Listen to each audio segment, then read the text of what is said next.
আমরা সবাই আত্মা এবং এই জীবন আমাদের আত্মার জন্য একটি পরীক্ষা, যাতে আমাদের ভিতর থেকে আমাদের সর্বোত্তম রূপটি বেরিয়ে আসে।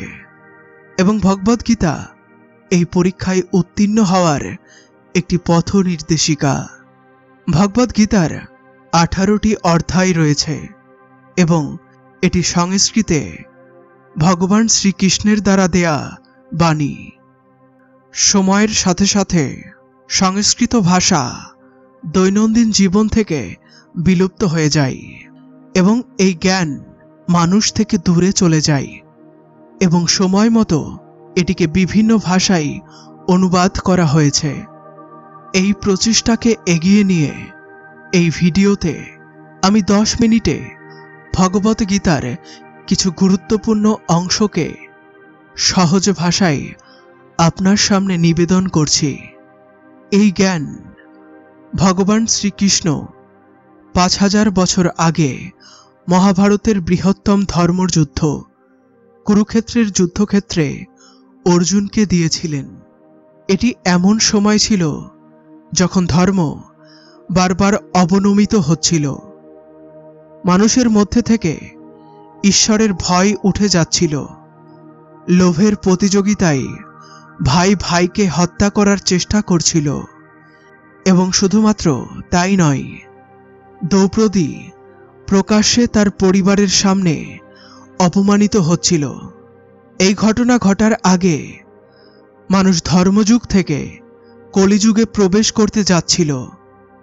যুদ্ধের কিছু আগে ভগবান শ্রীকৃষ্ণ গীতার মাধ্যমে মানুষের কল্যাণের জন্য কিছু ধর্ম উপদেশ দেন, যেভাবে একসময় যিশু গসপেল এবং মোহাম্মদ কুরআন দিয়েছিলেন। গীতা, বাইবেল, কুরআন এবং গুরু গ্রন্থ সাহেব এইসব গ্রন্থ পরমাত্মার দ্বারা প্রদত্ত, যা শুধুমাত্র এক ধর্মের জন্য নয়, বরং সমগ্র মানব জাতির জন্য, সমগ্র মানবতার জন্য, সব আত্মার জন্য। কারণ এটি আত্মাকে পরমাত্মার সম্পর্কে, তার সৃষ্টি সম্পর্কে এবং সবকিছুর সম্পর্কে বুঝতে সাহায্য করে।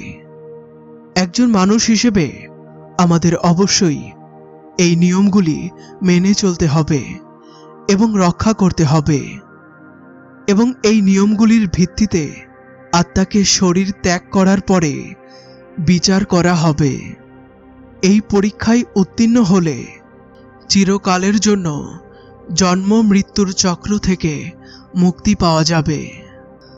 ভগবদ্গীতায় পরমাত্মা বলে যে, আমি সবকিছুর শুরু, আমি শুরুর আগেও ছিলাম এবং সবকিছু শেষ হওয়ার পরেও আমি থাকব। সবকিছু আমার মধ্যে এবং আমি সবকিছুর মধ্যে বর্তমান। যা কিছু তুমি ছুঁতে পারো, দেখতে পারো, স্বাদ নিতে পারো বা শুনতে পারো, তা সব আমার মধ্যে। এই নদী, পাহাড়, সূর্য, চাঁদ, তারা সব আমি সৃষ্টি করেছি। আমি ঈশ্বর, শয়তান, রক্ষক এবং মানুষ সৃষ্টি করেছি। আমি সর্বব্যাপী, সব কিছুতে আছি। আমি সৃষ্টি করি এবং ধ্বংস করি, যাতে আত্মারা এই জন্মে এবং চিরকালের জন্য পরমাত্মার সাথে থাকার সুযোগ পায়। ভগবদ্গীতা বলে যে, এই বৃহত্তম পরীক্ষার জন্য পরমাত্মা প্রকৃতির 5টি উপাদান অগ্নি, জল, পৃথিবী এবং আকাশ সৃষ্টি করেছেন। তবে স্বয়ং পরমাত্মা এই 5 ইন্দ্রিয়ের বাইরে। আত্মা ইন্দ্রিয়গুলির মাধ্যমে পরমাত্মাকে জানতে পারে না। যেমন লোহার রোবট, তার সৃষ্টিকর্তার সম্পর্কে তার কোনো ধারণা নেই, তেমনি 5 ইন্দ্রিয়ের জন্য আত্মা পরমাত্মাকে জানতে পারে না। পরমাত্মার বিশ্বরূপ দেখার জন্য শ্রীকৃষ্ণ অর্জুনকে দিব্য চোখ দিয়েছিলেন। ভগবদ্গীতা বোঝায় যে আত্মা চিরন্তন, তাকে কেউ হত্যা করতে পারে না, পুড়িয়ে দিতে পারে না ডুবিয়ে দিতে পারে না, কেটে দিতে পারে না।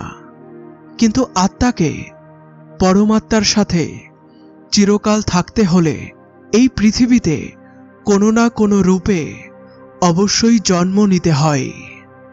88 যোনি পার করে জীবিত থাকার পরে একটি আত্মা মানব শরীর এবং মন পায়, যাতে সে সবচেয়ে বড় পরীক্ষা দিতে পারে।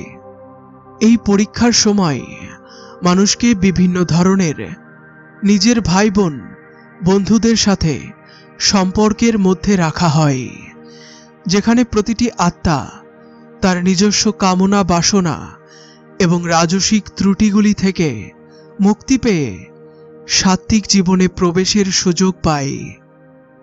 আমাদের তামসিক গুণগুলি হল সেগুলি যা আমাদের মধ্যে হীনমন্যতা সৃষ্টি করে, আমাদের দুঃখী এবং ক্ষতির মুখে ঠেলে দেয়।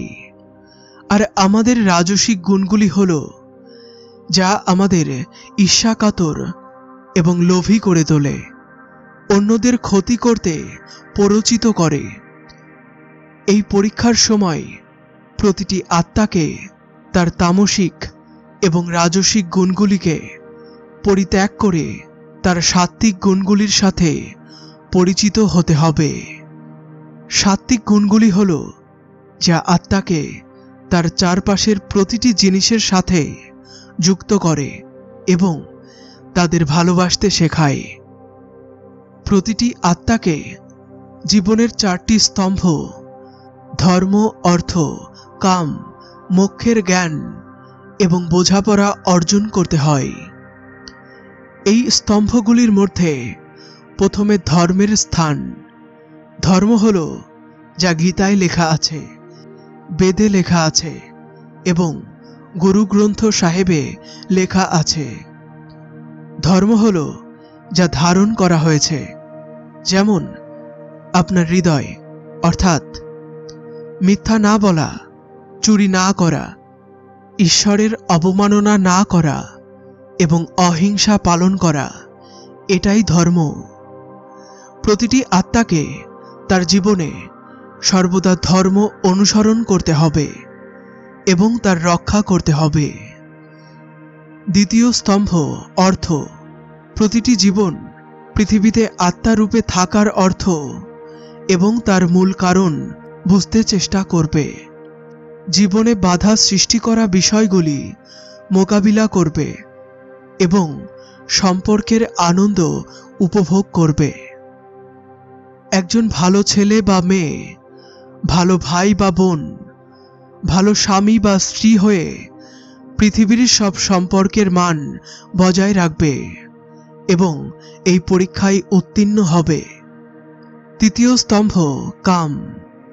ভগবদ্গীতা বোঝায় যে প্রতিটি মানুষের মধ্যে কাম, ক্রোধ, লোভ, অহংকার এবং হিংসা বর্তমান। যেমন ভালো আবেগগুলি আমাদের নিজেদেরকে সুখী করতে পারে, তেমনি এই আবেগগুলি অন্যদের ক্ষতি করতে পারে। এই আবেগগুলিকে প্রতিটি মানুষের সবসময় নিয়ন্ত্রণে রাখতে হবে, কারণ এগুলির প্রভাবে করা যে কোনো কাজ আমাদের জীবনের বড় সমস্যার কারণ হতে পারে। একমাত্র সংযম, তৃপ্তি এবং সরলতা দিয়ে এই আবেগগুলির উপরে চিরতরে বিজয় অর্জন করা যেতে পারে। এই পরীক্ষামূলক জীবনে প্রতিটি সময় কিছু ইচ্ছা থাকে। কিছু ইচ্ছা বা আকাঙ্ক্ষা এক জীবনে পূর্ণ হয় এবং কিছু অপূর্ণ থাকে। তাদের পূর্ণতার জন্য আত্মাকে পুনরায় পৃথিবীতে আসতে হয়। ভগবদ্গীতা বোঝায় যে আমাদের আকাঙ্ক্ষাগুলির জন্যই আমাদের আবার পৃথিবীতে ফিরে আসতে হয়, এবং যদি আমরা কোনো ইচ্ছা না রাখি তবে আমরা এই জন্ম মৃত্যুর চক্র থেকে মুক্তি পেতে পারি। যারা আপনার সাথে খারাপ ব্যবহার করেছে তাদের ক্ষমা করে এবং যাদের আপনি খারাপ করেছেন তাদের কাছে ক্ষমা চেয়ে মুক্তি পাওয়া যায়। যতক্ষণ না আত্মা এই 4টি স্তম্ভ ধর্ম অর্থ কাম মোক্ষ অনুসরণ করে ততক্ষণ সে মুক্তি পায় না। একটি আত্মা বুদ্ধি দ্বারা পরমাত্মার সঙ্গে যোগাযোগ করতে পারে। এটিকে রাজযোগ বলা হয়, কারণ মন বা মস্তিষ্ক সব ইন্দ্রিয়ের রাজা। একজন মানুষের আস্থা শ্বাসের প্রণালী, সহজ অভ্যাস, অনুশাসন এবং তপস্যার মাধ্যমে পরমাত্মার সাথে যোগাযোগ করে।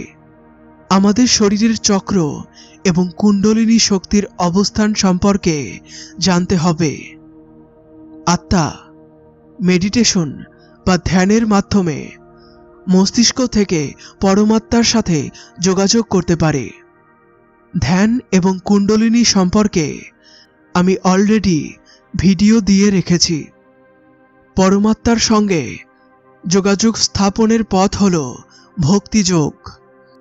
চৈতন্য মহাপ্রভু, মীরাবাই এবং ভগবান হনুমান এই যোগের সবচেয়ে বড় উদাহরণ। শঙ্করাচার্য, স্বামী পরমহংস, স্বামী বিবেকানন্দ এবং অন্যান্য যোগীরা ভক্তিযোগে পরমাত্মার সঙ্গে সংযোগ পেয়েছেন। গীতায় পরমাত্মা বলেছেন, যদি কেউ ধর্ম না বোঝে, যোগ না বোঝে, তবুও সে যদি আমার শরণাগত হয়, আমি তার সকল পাপ ক্ষমা করি। যখন জীব অনুমান করে তার উদ্দেশ্য পরমাত্মার সঙ্গে একাত্ম হওয়া, তখন সে বদলে যায় এবং মানুষের জন্য ভালো কাজ করে।